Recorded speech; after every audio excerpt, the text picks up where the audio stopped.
Le ministère de la guérison par Ellen White. Sixième partie, le foyer. Chapitre 28, le ministère de la famille. La restauration et le relèvement de l'humanité commencent par la famille, c'est-à-dire par l'œuvre des parents. La société est composée de familles et sera ce que la font les chefs de ces dernières. C'est du cœur que procèdent les sources de la vie, et le cœur de la société, de l'Église ou de la nation, c'est la famille. Le bien-être de la société, les progrès de l'Église, la prospérité de l'État dépendent des influences familiales. L'importance et les avantages de la vie de famille sont démontrés par la vie de Jésus. Celui qui quitta le ciel pour être notre exemple et nous donner ses enseignements, passa 30 ans chez ses parents à Nazareth. La Bible est très brève sur cette période. Aucun miracle remarquable n'attira l'attention de la multitude. Aucune foule avide ne suivit ses pas pour entendre ses paroles. Mais il n'en accomplit pas moins sa mission divine, participant comme l'un de nous, à la vie de famille, soumis à sa discipline, s'acquittant de ses devoirs, portant ses fardeaux et ses responsabilités. Sous le toit protecteur d'un humble foyer, soumis aux exigences de la vie comme le commun des mortels, il croissait en sagesse, en stature et en grâce, devant Dieu et devant les hommes. Au cours de ces 30 années, la vie du Sauveur fut un témoignage constant de sympathie et de dévouement. Son altruisme et sa persévérance, son courage et sa fidélité, sa fermeté devant la tentation, sa paix inaltérable et sa joie tranquille étaient des sujets inépuisables d'inspiration. Il apportait au foyer une atmosphère faite de douceur et de pureté. Et sa vie tout entière agissait comme un levain au sein de la société qui l'entourait. Nul ne lui attribuait des miracles, et cependant une vertu, la puissance guérissante et vivifiante de l'amour, se dégageait de lui en faveur de tous ceux qui étaient tentés, malades ou découragés. D'une manière discrète, dès ses plus tendres années, il vécut pour autrui. C'est pourquoi beaucoup l'écoutèrent avec joie lorsqu'il commença son ministère public. Les premières années de sa vie offrent plus qu'un exemple à la jeunesse. Elles sont une leçon et devraient être un encouragement pour tous les parents. Le cercle de la famille et son voisinage immédiat constituent le premier terrain où doivent s'exercer les efforts de ceux qui désirent travailler au relèvement de leurs semblables. Aucune sphère d'activité n'est plus importante que celle qui est confiée aux fondateurs et aux gardiens du foyer. Parmi les responsabilités qui incombent aux hommes, il n'en est point qui entraînent des conséquences plus étendues et plus décisives que celles qui reposent sur les pères et sur les mères. La jeunesse d'aujourd'hui détermine ce que sera la société de demain. L'avenir de nos enfants et de nos jeunes gens dépend de la famille où ils grandissent. La maladie, la misère et le crime dont souffre l'humanité proviennent en grande partie du manque d'éducation familiale. Si la vie de famille était pure et saine, si les enfants étaient préparés aux responsabilités et aux dangers de la vie, quel changement se produirait dans le monde? On fait de grands efforts, on dépense sans compter du temps, de l'argent et des forces pour fonder des institutions où l'on cherche à réformer les victimes du vice, mais ces entreprises ne suffisent pas à tous les besoins et les résultats obtenus sont minimes. Des multitudes soupirent après une vie meilleure, mais elles manquent de courage et de volonté pour rompre avec leurs mauvaises habitudes. Elle recule devant l'effort, la lutte et le sacrifice, et court à la ruine. C'est ainsi que des hommes aux nobles aspirations, à l'intelligence remarquable, dotés par la nature et l'éducation pour remplir des postes de confiance et de responsabilité, se dégradent et se perdent pour cette vie et pour la vie à venir. Pour ceux qui se réforment, que d'âpres luttes pour reconquérir leur dignité d'homme. Beaucoup récoltent pendant toute leur vie le fruit de leur semaille, une constitution ébranlée, une volonté chancelante, une intelligence altérée, une âme affaiblie. Comme tout aurait été différent si l'on avait combattu le mal dès son origine. Cette œuvre échoua en grande partie aux parents. S'ils apprenaient à former le caractère de leurs enfants, à leur inculquer de bonnes habitudes, le résultat serait bien meilleur que celui obtenu par les tentatives actuelles pour lutter contre l'intempérance et les autres fléaux qui minent la société. Il est au pouvoir des parents de mettre au service du bien cette force terrible qu'est l'habitude lorsqu'elle est au service du mal. Les enfants sont comme des ruisseaux qui prennent naissance sous les yeux des parents.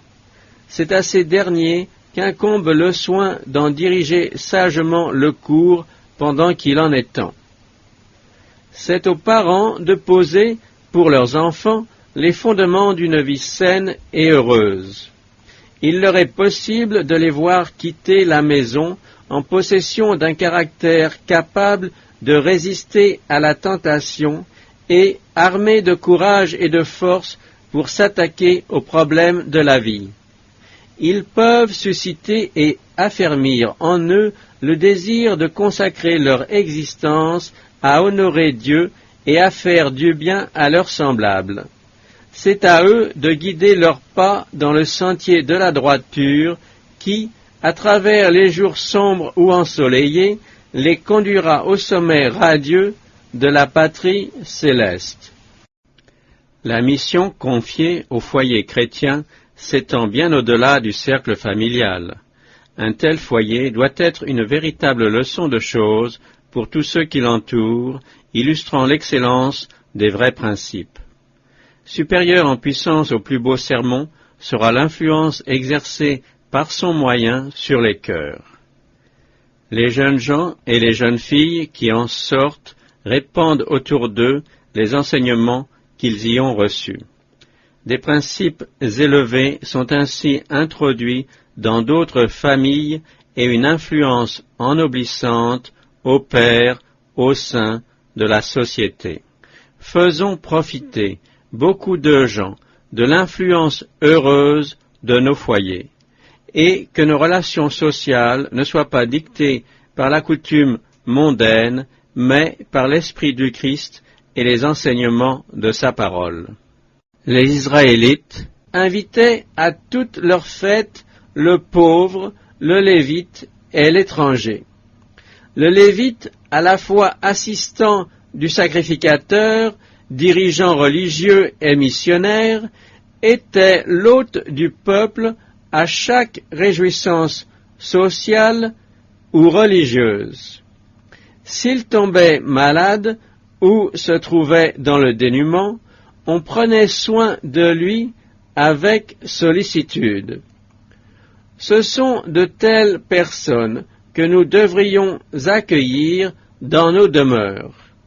Cela remplirait de joie et de courage l'infirmière missionnaire, l'instituteur ou l'institutrice, la mère de famille chargée de soucis et accablée de travail, l'être affaibli et le vieillard souvent sans famille qui lutte contre la pauvreté et le découragement.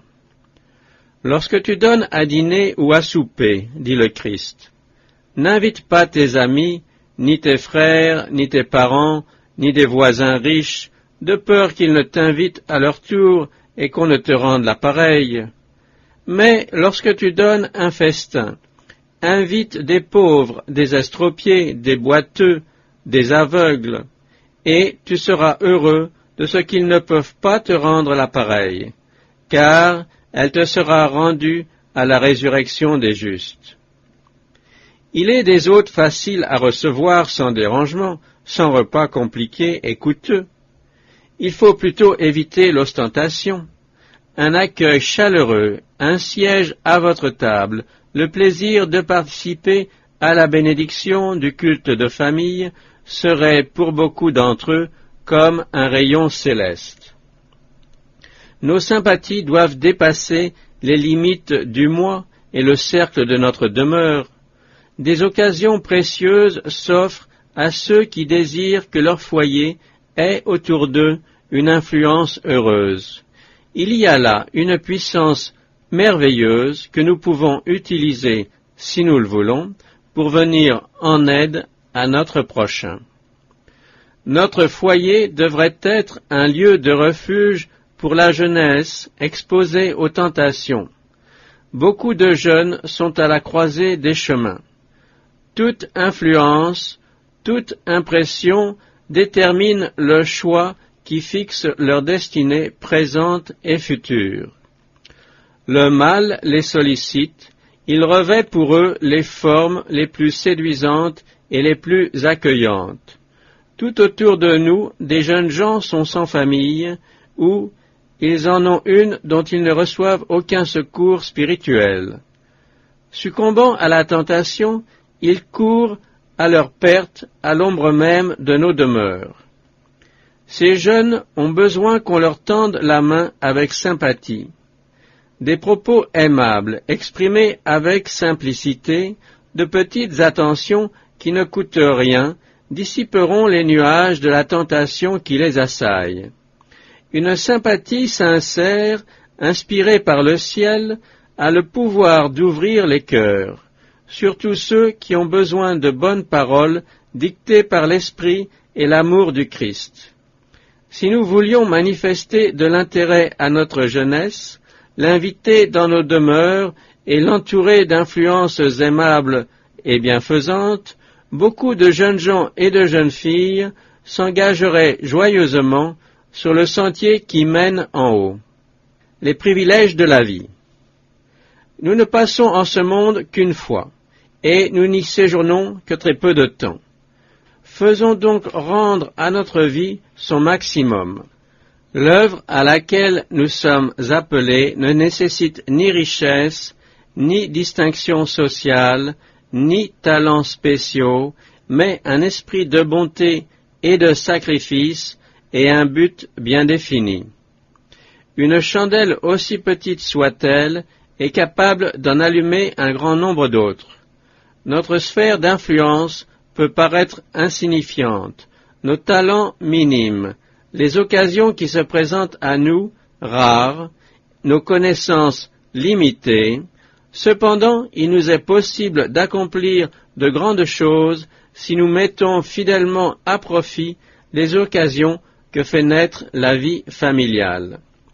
Si nous ouvrons nos cœurs et nos foyers aux principes divins, nous deviendrons à notre tour les dispensateurs d'une force vivifiante. De nos maisons émaneront alors des rayons salutaires portant la vie, la beauté et la fertilité, là où règne la stérilité et la désolation.